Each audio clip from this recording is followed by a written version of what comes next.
அனைவருக்கும் வணக்கம். உங்களோட ஹீமோகுளோபின் அளவை இயற்கையாவே அதிகரிக்க உதவக்கூடிய சிறந்த உணவுகளை பத்தி பார்க்கலாம். முதலாவதாக பீட்ரூட். பீட்ரூட்ல இயற்கையான இரும்பு சத்து நிறைய இருக்கு.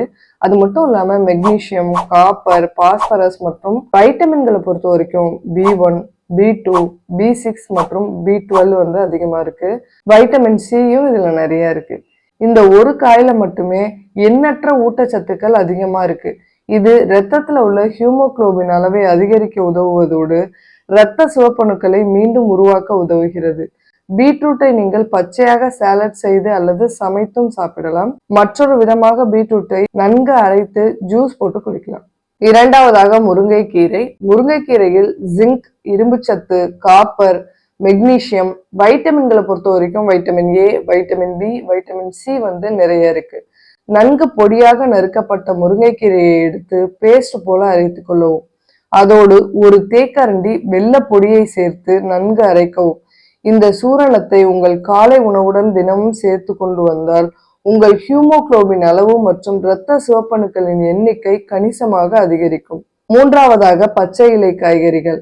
ஹீமோகுளோபின் அளவை அதிகரிக்கக்கூடிய பச்சை காய்கறிகளான கீரை, முளைக்கட்டிய தானியங்கள், இலை காய்கறி மற்றும் பிரக்கோலி போன்றவற்றில் இரும்பு சத்து அதிகம் நிறைந்துள்ளது. இந்த பச்சை இலை காயானது வைட்டமின் B12, ஃபோலிக் அமிலம் மற்றும் பிற முக்கிய ஊட்டச்சத்துக்களின் இயற்கையான உணவாகும். எனவே உங்கள் ஹீமோகுளோபின் அளவை நீங்கள் அதிகரிக்க விரும்பினால் கீரையை உங்கள் அன்றாட வாழ்வில் நிச்சயமாக சேர்த்துக்கொள்ள வேண்டும். பிரக்கோலி எல்லாருமே எடுத்துக்கணும். பிரக்கோலியில் இரும்பு சத்து மற்றும் பி காம்ப்ளெக்ஸ் வைட்டமின், ஃபோலிக் அமிலம் நிறைந்திருக்கு. அத்துடன் மெக்னீசியம், வைட்டமின் ஏ மற்றும் சி போன்ற அத்தியாவசிய ஊட்டச்சத்துக்களும் நிறைய இருக்கு. அது மட்டும் இல்லாமல் பச்சை காய்கறிகளில் குறைவான கலோரிகளும் அதிக நார்ச்சத்துக்களும் உள்ளன. இதனால் பச்சை இலை காய்கறிகளை சாப்பிடுவது உங்கள் உடல் எடையை குறைப்பதற்கும் மேம்பட்ட செரிமானத்துக்கும் உதவுது. நாலாவதாக பேரிச்சம்பழம், கிஸ்மிஸ் மற்றும் அத்திப்பழங்கள். பேரிச்சம்பழம் மற்றும் கிஸ்மிஸை உண்பது மூலம் நமக்கு இரும்பு சத்து மற்றும் வைட்டமின் சி கிடைக்கின்றன. அத்திப்பழத்தில் இரும்பு சத்து, மெக்னீசியம், வைட்டமின் ஏ மற்றும் ஃபோலட் நிறைந்துள்ளது. கையளவு உலர்ந்த அத்திப்பழம் மற்றும் கிஸ்மிஸ், அது கூடவே 2-3 பேரிச்சம்பழத்தை காலையில் உண்பது உங்களுக்கு உடனடி ஆற்றல் தருவதுடன் உங்கள் ஹீமோகுளோபின் அளவையும் அதிகரிக்கிறது.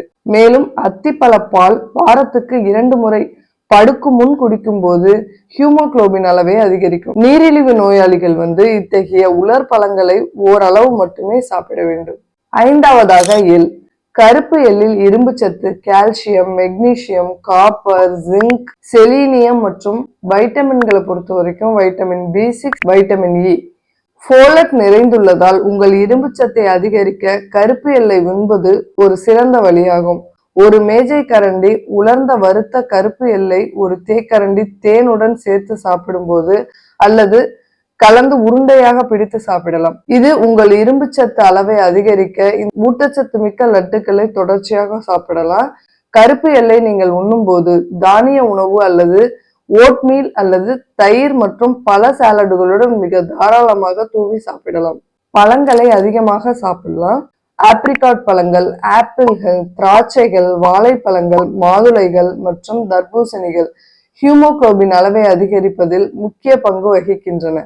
அதிக இரும்பு சத்து நிறைந்துள்ள பழங்களில் ஒன்றான சுவைமிக ஆப்பிள்கள் ஹீமோகுளோபினை அதிகரிக்க சிறந்த தேர்வாகும். இரும்பு சத்து மற்றும் கால்சியம் நிறைந்துள்ள மாதுளையில் புரதமும் நார்ச்சத்தும் உள்ளது. மாதுளையில் உள்ள ஊட்டச்சத்துக்கள் ஹீமோகுளோபின் குறைபாடு உள்ளவர்கள் உண்ணக்கூடிய மிக சிறந்த பழமாக உள்ளது. ஹீமோகுளோபின் அளவை அதிகரிக்க இந்த பழங்களை உங்கள் தானிய அல்லது ஓட்மீல் உணவுடன் சேர்த்து கொள்ளலாம் அல்லது இனிப்புக்காக உங்க சாலட்களில் சேர்த்து கொள்ளுங்கள். பழச்சாறுகள்ல கூட இதை சேர்த்து கொள்ளலாம். அடுத்ததாக இரும்பு பாத்திரங்களில் சமைக்கப்பட்ட உணவை உண்ணுங்கள். இரும்பு பாத்திரங்களில் சமைத்த உணவை சாப்பிடும்போது குறைவான ஹீமோகுளோபின் அளவு கொண்டவர்களுக்கு உகந்தது. ஏனென்றால் இதில் இரும்பு சத்து அதிகமாக கலந்துள்ளது. அடுத்ததாக வைட்டமின் சி நிறைந்துள்ள உணவுகளை அதிகமாக உண்ணுங்கள். வைட்டமின் சி உடலில் இரும்பு சத்து உறிஞ்சப்படுவதை துரிதப்படுத்துது. அதனால வைட்டமின் சி அதிகம் நிறைந்துள்ள உணவுகளை உங்கள் சாப்பாட்டில் சேர்த்துக் கொள்ளுங்கள். வைட்டமின் சி நிறைந்துள்ள நெல்லிக்காய்கள், ஆரஞ்சுகள், எலுமிச்சைகள், சாத்துக்குடி ஆரஞ்சுகள், ஸ்ட்ராபெரி, குடைமிளகாய், தக்காளி, நார்த்தங்காய், பெர்ரி பழங்கள் போன்ற உணவுகளை சாப்பிடலாம்.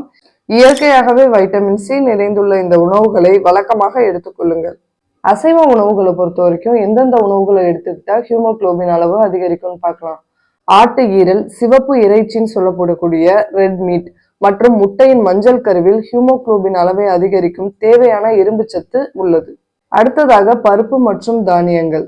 சோயாபீன்ஸ், முளைக்கட்டிய பயிர் வகைகள் மற்றும் பருப்பு வகைகள் இரும்புச்சத்தை அதிகரிக்க உதவுது. இரும்புச்சத்து உடலில் உறிஞ்சப்பட எலுமிச்சை சாறு, நெல்லிக்காய் மற்றும் ஆரஞ்சு போன்றவற்றை உணவில் சேர்த்துக் கொள்ளுங்கள். சமையல் முறையில பொறுத்த வரைக்கும் நீங்க செய்ய வேண்டிய முக்கியமான விஷயம் என்னன்னா, கீரைகளை சமைத்து உண்பது நல்லது. அப்படி பச்சையா சாப்பிட்டா அதுல இருக்கக்கூடிய ஆக்சாலிக் அமிலம் இரும்புச்சத்து நம்ம உடல்ல சேர்றதை தடுக்கும். இது வரைக்கும் எந்தெந்த உணவுகளை எடுத்துக்கிட்டா ஹியூமோகுளோபின் அதிகமாகும் அப்படின்றத பத்தி பார்த்தோம். எந்தெந்த உணவுகளை எடுத்துக்கிட்டா ஹியூமோகுளோபின் அளவு குறையுன்றத பார்க்கலாம். காஃபி, டீ இது ரெண்டுத்தையுமே நம்ம குறைவா எடுத்துக்கணும். ஏன்னா இது இரும்புச்சத்து நம்ம உடல் ஏத்துக்கிறத தடுக்கும். ஹியூமோகுளோபின் அப்படின்றது ரொம்பவே முக்கியமான விஷயம். ஹியூமோகுளோபின் என்பது இரத்த சிவப்பணுக்களில் உள்ள இரும்புச்சத்து நிறைந்த புரதம். இது உங்கள் இரத்தத்துக்கு சிவப்பு நிறத்தை அளிக்கிறது.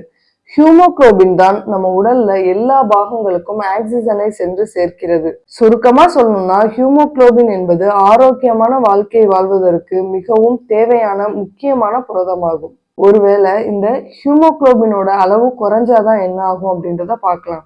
குறைவான ஹியூமோகுளோபின் அளவு உங்கள் உடல் உறுப்புகளுக்கு ஆக்சிஜனை எடுத்து செல்றதுலயும் உங்கள் உடல் உறுப்புகளுக்கு ஆக்சிஜன் கிடைக்கிறதுலயும் சிரமத்தை ஏற்படுத்தும். நீங்கள் உடல் சோர்வு, தலை சுற்றல், தலைவலி, மூச்சு திணறல், அது மட்டும் இல்லாம எப்ப பார்த்தாலும் படபடப்பாவே இருப்பீங்க. அதனால வேகமான இதய துடிப்பு இருக்கும். சில பேருக்கு வெளிரிய சருமம் போன்ற அறிகுறிகளை எதிர்கொள்ளும். இரத்தத்தில் ஹியூமோகுளோபின் குறைபாடு இருந்ததுன்னா இரத்த சோகை, அதாவது அனீமியான்னு சொல்லுவாங்க. இந்தியாவில் ஹியூமோகுளோபின் குறைபாடு மிகவும் பரவலாக காணப்படுது. குறிப்பாக பெண்களிடையே அதிகமாக காணப்படுகிறது. ஆண்களுக்கான இயல்பான ஹியூமோகுளோபின் அளவு 14 - 18 மற்றும் பெண்களுக்கான இயல்பான ஹியூமோகுளோபின் அளவு பார்த்தோம்னா 12 - 16 வரையும் இருக்கணும். இந்த அளவுகளை விட இரத்தத்தில் ஹியூமோகுளோபின் அளவு குறைவாக இருந்தால் அனிமியா, இரத்த சோகைன்னு சொல்லுவாங்க. இந்த ஹியூமோகுளோபின் அளவை அதிகரிக்க கண்டிப்பா இதுக்கு தேவையான உணவுகளை நம்ம தினமும் எடுத்துக்கணும். சில பேர் காய்கறிகள் நிறைய எடுத்துப்பாங்க, கீரை வகைகள் அதிகமா எடுத்துப்பாங்க. அப்படி இருந்துமே அவங்களுக்கு இரும்பு சத்து, அயன் குறைவா இருக்கும்னு சொல்லுவாங்க. அந்த இரும்பு சத்து நிறைந்த உணவுகளை நம்ம உடல் ஏத்துக்கணும் அப்படின்னா அதுக்கு வைட்டமின் சி ரொம்பவே முக்கியம். நீங்க இரும்பு சத்து நிறைந்த உணவுகளை எடுக்க போறீங்கன்னா அதற்கு முன்பாக வைட்டமின் சி நிறைந்த உணவுகளை எடுத்துக்கொள்வது நல்லது. உதாரணமாக நெல்லிக்காய் சாப்பிடலாம், அதுக்கு முன்னாடி லெமன் ஜூஸ் சாப்பிடலாம், சாத்துக்குடி, இந்த மாதிரி வைட்டமின் சி நிறைந்த உணவுகளை சாப்பிட்டு அதுக்கப்புறமா நம்ம இரும்புச்சத்து நிறைந்த உணவுகளை சாப்பிடும் போது மட்டும்தான் நம்ம உடல் அந்த இரும்புச்சத்தை உறிஞ்சும்.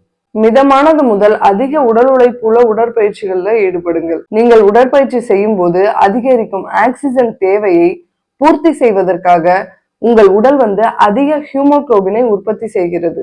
தேவைப்படும் போது கூடுதல் சப்ளிமெண்ட்டுகளை கண்டிப்பா எடுத்துக்கணும். ஹியூமோகுளோபின் குறைபாட்டை ஒரு சில நேரங்கள்ல உணவு உட்கொள்ளுதல் மூலம் மட்டுமே சரி செஞ்சிட முடியாது.